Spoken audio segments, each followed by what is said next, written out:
Hi everyone, this is Lina. Welcome to my YouTube tutorial channel.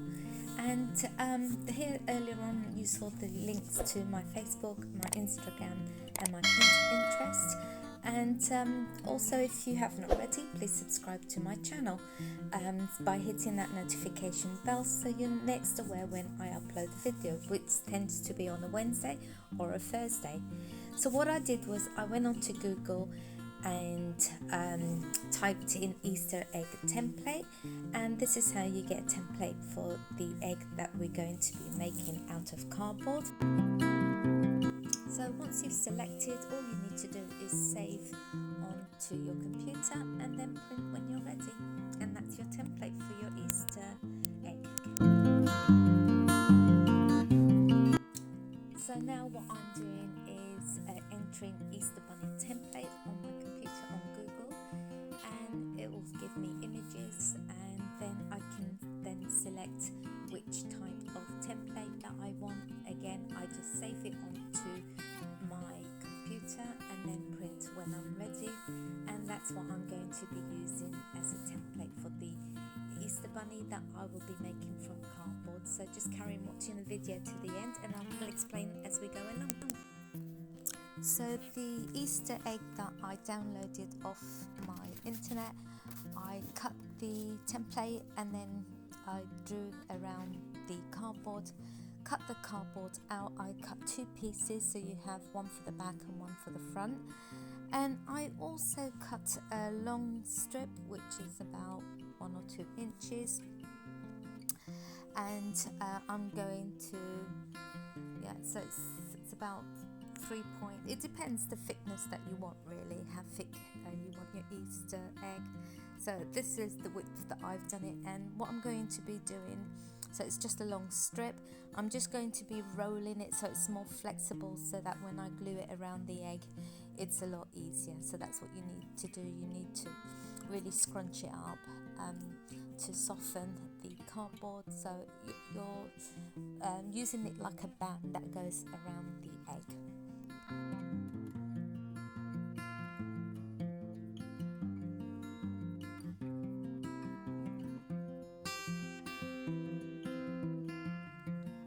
So once you've finished rolling out the band to soften it, you're then going to start gluing the band from the bottom, because that's where the joint is going to be, and it will look nice, neat and tidy.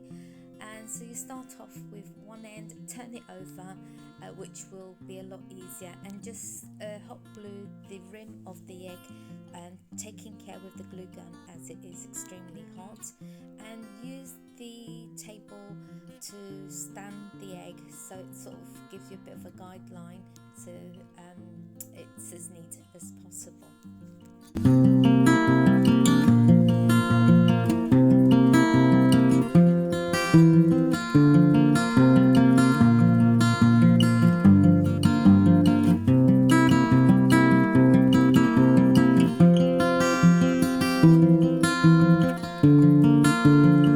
So if you find that you have a little bit of excess strip around your egg, just cut it off at the end with a Stanley knife or a box knife, and then just glue the remaining piece to the other end, and that's the first step of our Easter egg.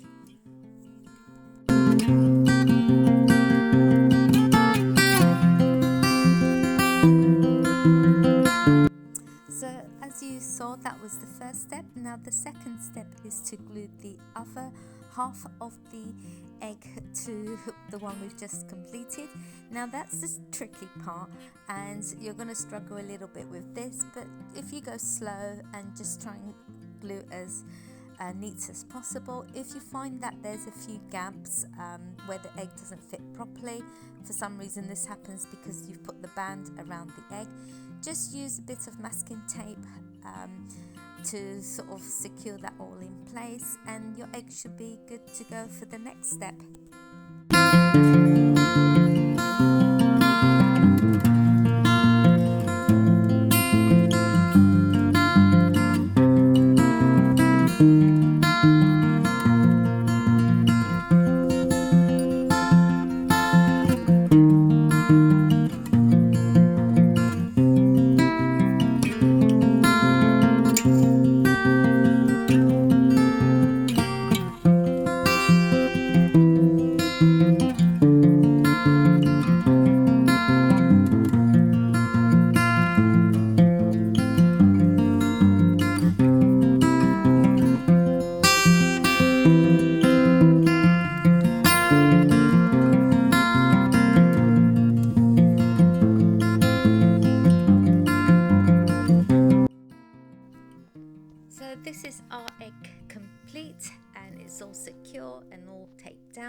And I'm just going to use wall paste that you use to cover holes that you've done on the wall. I think you guys call it spackling or speckling. Sorry if I've pronounced it incorrectly. And we're just going to cover our whole egg with that, giving it some texture if you want. It depends entirely up to you how you want to do this decoration part of your egg. So you can put some texture into there, or we can then later sand it down. It's entirely up to you how you're going to go ahead with this process, but I'm just going to leave some raised bits as I apply it to the egg. That will give it some texture. And then you just need to literally leave it to dry for about a day to 2 days in the hot sun. If not, just leave it somewhere warm so it dries completely, because it does soak into the cardboard. So if you want to let it dry completely, you do need to let it dry for at least 2 days. I would suggest that. But for the effect that I'm doing here, I'm just going to slightly sand it down, but not too much, because I want to see some of the grooves, because I'm going to try and make my egg look like wood.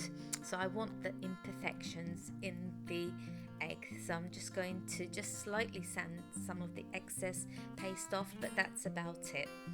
And then the next step, what I'm doing is I'm just using, you've guys got loads of chalk paints where you are. I think they're by Appleberry, and you can get them from your dollar store or all the supermarkets or stores that you have there in the States. But here it's very hard and also very expensive to get things like that here, so I have another alternative. I'm using the testers that you can buy in the stores if you're going to paint your wall, and they're emulsion paint, so they're ideal. They're very similar to chalk paint, and they're very inexpensive. They're only like €2.39, which is really cheap.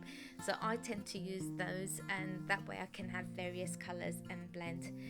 Now this, what I'm doing here is I've made these little daisies out of salt dough. There's another tutorial that I did for these, very easy to do. So I'm just going to be using this to decorate my egg, but obviously you can use whatever you have. So this is how my little Easter egg came out. It really does look like wood, especially that I let it dry out in the hot sun. Luckily I live in Portugal, so the weather is always hot here, and it dried to a really hard texture, so the cardboard is dry completely throughout. And as you can see, this is what I did, and it does look very effective, and it's very inexpensive to do. It hardly cost me anything to do these little projects. And this is the same thing that I did to do the bunny rabbit, which I'm going to show you now. So I've prepped my rabbit. I cut 2 pieces of these rabbit, so one for the front, one for the back, and then obviously this long strip to go around the bunny. But again, you can make it as wide as you want or as thin as you want, but I think wider is better, than that way the rabbit stands up.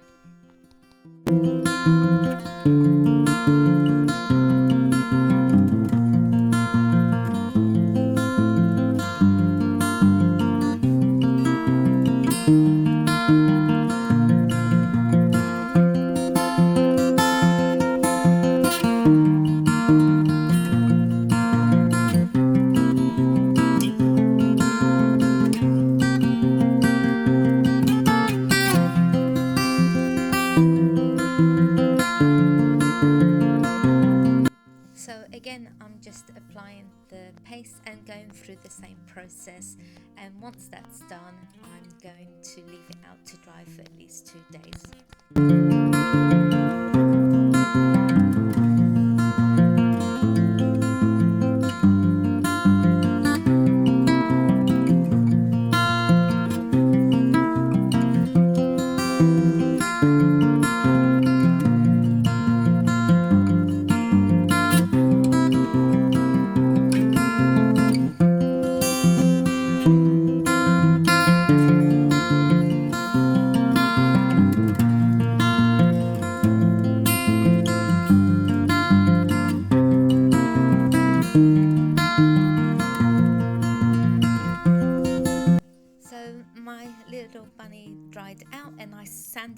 down completely, so it's lovely and smooth. I did not leave any raised edges at all, maybe just a few around the edges, because the effect that I want to do for this bunny is completely different. I do want to make him look like stone, an old piece of stone. So what I've done here is I've sanded it down, which I did not record, and I'm just going to use like a beige chalk paint on there, and I'm going to be blending with various colors. I'm going to be using black and like a charcoal color, grey, and I'm also going to be doing something very different, so if you carry on watching, I'll show you.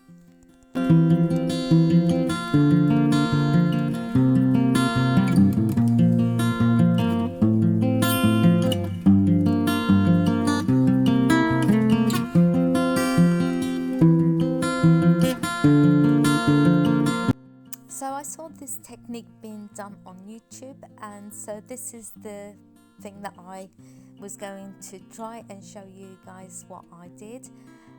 So I covered my whole bunny with Mod Podge glue or PVA glue. As you can see, my little dog Ginger is in the background sniffing all the plants. She always comes and watches what I'm doing. She's a real character. It was her birthday 2 weeks ago. She just turned 4. So anyway, going back to the bunnies, I'm just applying a thin layer of Mod Podge glue or PVA glue, and I'm just going to sprinkle some cinnamon. Oh, it makes the rabbit smell so nice. I love cinnamon. And I'm just sprinkling a little bit and just rubbing it in with my hand and just getting rid of the excess cinnamon. And then once that's dried, I will go back with the charcoal grey and then a little bit of the beige colour, and just blending in my colours to make my rabbit look like stone. But carry on watching and then you'll see how it turns out.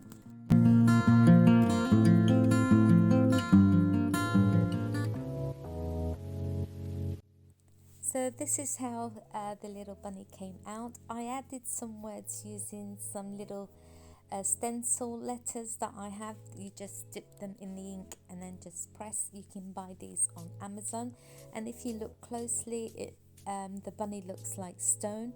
It looks very realistic, and once again I let the bunny dry out for at least 2 days in the hot sun. Obviously it depends where you live, if it's very hot, because you really need to let that cardboard dry out. And this is how he came out, and it suits the decor piece that I'm going for, this sort of farmhousey look. I really enjoyed doing this, and I hope you also like this style. And once again, thank you for watching my video tutorial, and please help my channel grow by subscribing to my channel and sharing with your friends. And I do like to hear from you guys, so if you can leave more comments below, because I'd love to read your comments and your thoughts on how these cute crafts came out. And like I said, I always post between Wednesday and Thursday. I upload a video on a craft or a tour around Portugal.